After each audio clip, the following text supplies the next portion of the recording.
गुरुर्देवो महेश्वर गुरुर्साक्षात् परम ब्रह्म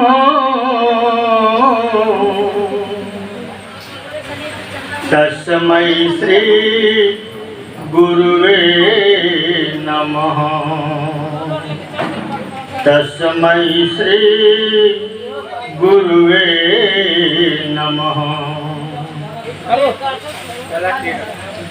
या कुंदेन्दु तुषारहार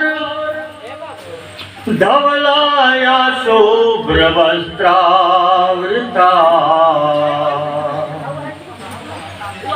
या वीणावरदण्डमण्डित कराया श्वेत पद्मासना या ब्रह्माच्युत शंकर प्रभृति देव सदा वंदिता सा मां पातु सरस्वती भगवती निशेष जाड्यापहा।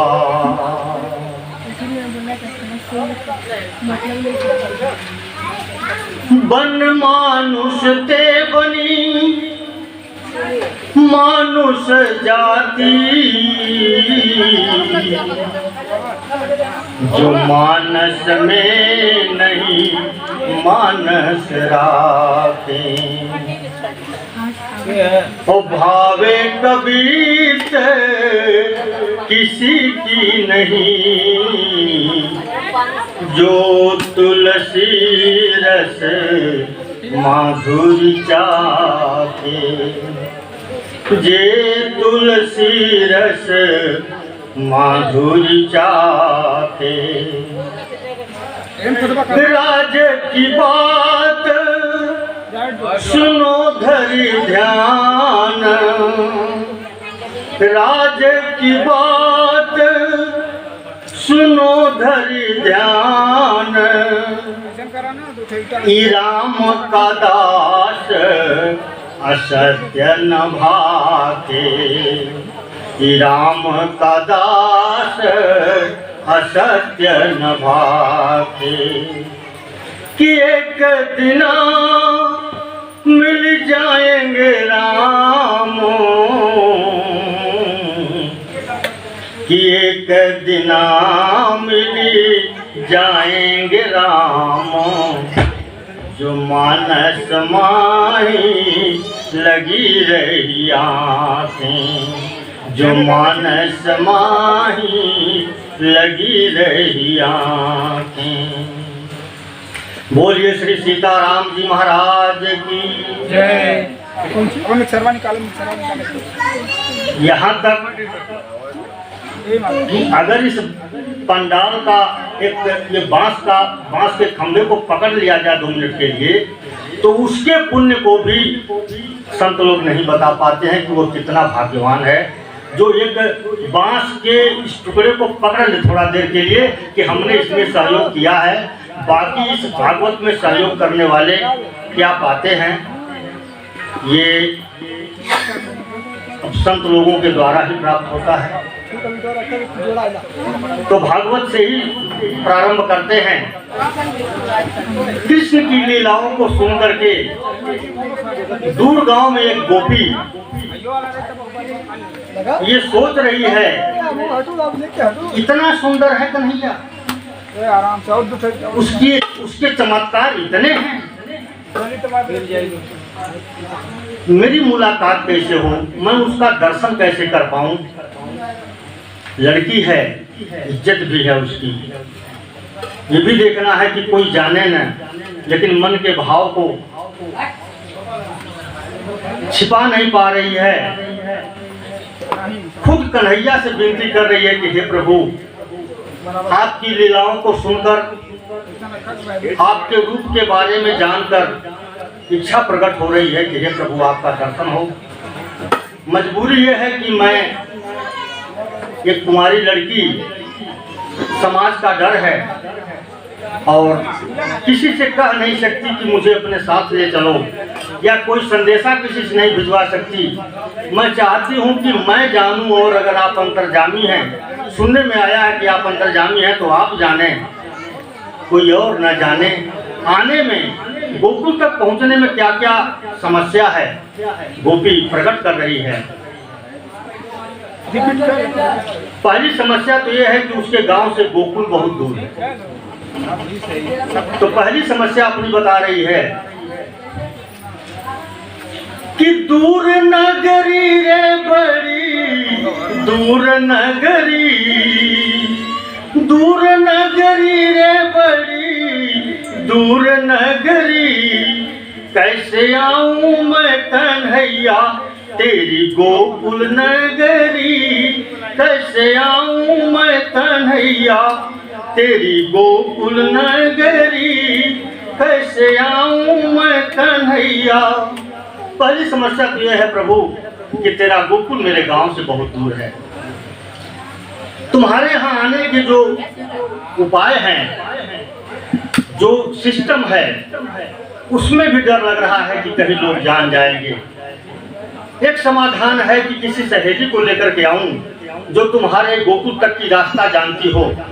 तो मैं उसे भी नहीं बताना चाहती हूँ, क्योंकि अगर वो भी जान जाएगी तो गांव में 2-4 लोगों से कह देगी, तब भी ये बात फैल जाएगी कि ये कृष्ण से प्रेम करती है, कृष्ण का दर्शन चाहती है, कृष्ण के यहाँ जाने के लिए बेचैन है।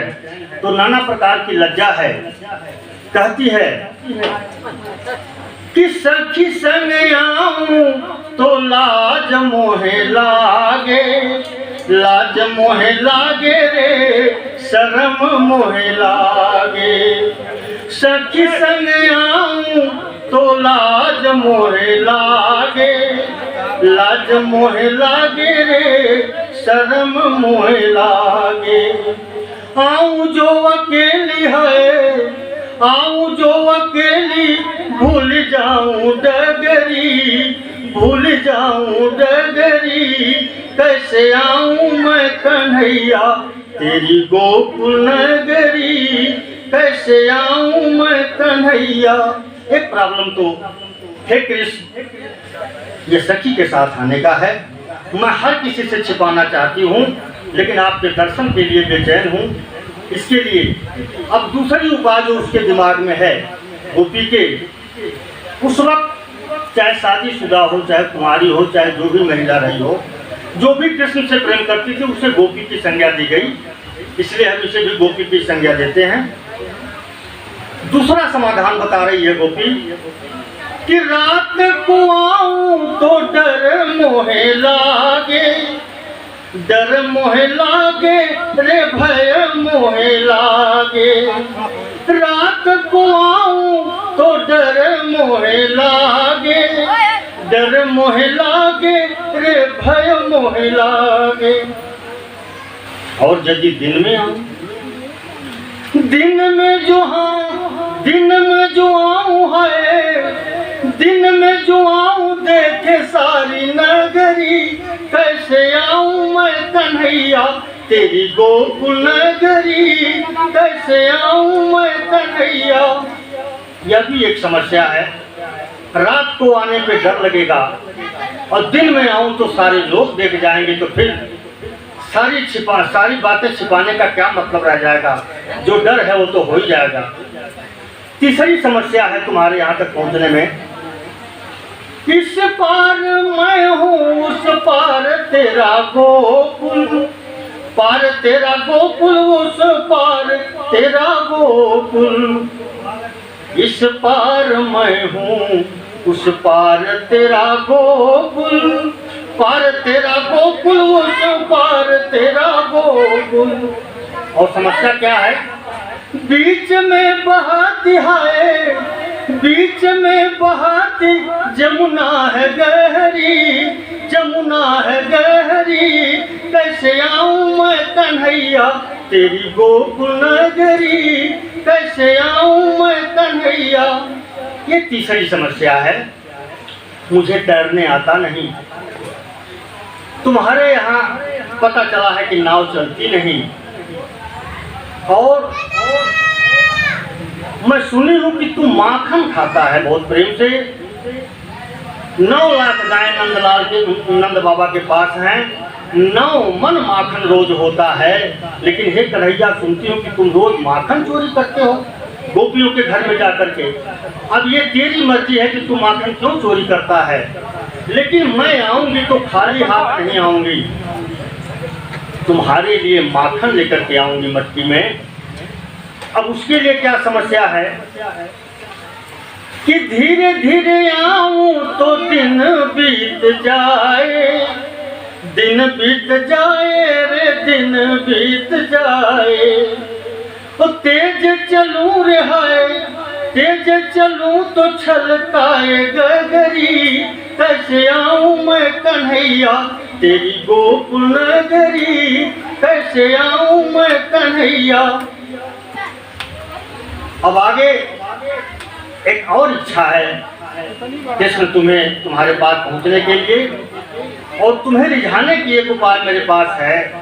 तुम बांसुरी बहुत सुंदर बजाते हो, मैं नाचती बहुत सुंदर हूँ। मेरे पैरों में जो घुंघरू हैं बड़ी अच्छी आवाज उनकी आती है। मैं वो घुंघरू पहन के आना चाहती हूँ, लेकिन सुनार ने बताया है कि पानी पड़ जाएगा तो इसकी आवाज मधुर हो जाएगी। अब जमुना में जाने के लिए अगर मेरे पांव भीग गए तो घुंघरू की आवाज जब चेंज हो जाएगी तो यह भी शौक हमारी धीमी हो जाएगी। इसलिए पांव धरूं तो पायल भीगे, पायल भीगे रे पायल भीगे। और यदि हाथ में उसको ऊपर करके कूद के निकल के तुम्हारे यहाँ आना चाहूं तो तैरने का ढंग नहीं है। पांव धरूं तो पायल भीगे, अरे कूदूं तो बह जाऊं सगरी, बह जाऊं सगरी। कैसे आऊं मैं कन्हैया तेरी गोकुल नगरी, कैसे आऊं मैं कन्हैया। दूर नगरी रे बड़ी, दूर नगरी रे बड़ी, दूर नगरी। कैसे आऊं मैं कन्हैया तेरी गोकुल नगरी, कैसे आऊं मैं कन्हैया। इस तरीके से उस गोपी की सारी इच्छाएं धूमिल हो गई, लेकिन कृष्ण से प्रेम था, एक भाव था, तो कृष्ण उसे दर्शन दिए।